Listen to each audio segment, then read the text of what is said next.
Arabian শিয়া, পারসান শিয়া এবং পাকিস্তানি শিয়া, হিন্দুস্তানি শিয়া, ইয়েমেনের শিয়া, সব শিয়াদের কিবলা হচ্ছে ইরান।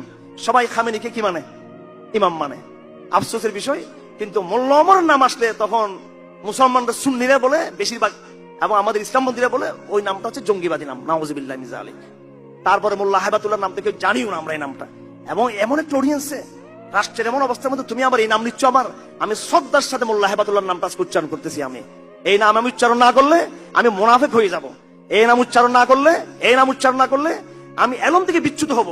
যদি আজকে এখানে আবু হানিফা দাঁড়িয়ে কথা বলতেন, ইমাম মুহাম্মদ হাসান আশ-শাইবানী দাঁড়িয়ে কথা বলতেন, যদি এখানে আবু ইউসুফ দাঁড়িয়ে কথা বলতেন আমার এই জায়গায়, এবং তাকে যদি বলা হতো যে আইয়ুহাল ইমাম, হে ইমাম, আপনি এই মুসলমানদের ঐক্য নিয়ে কথা বলেন, ইমামত নিয়ে কথা বলতেন, তাহলে তারা সারা বিশ্বের মানচিত্র দেখে তারা বলতো ওই জায়গায় একজন তোমাদের ইমাম রয়েছে, এটা বলতেন, তিনি অবশ্যই বলতেন সেটা। হ্যাঁ, তো এগুলোকে আলাপে হাজির করতে হবে।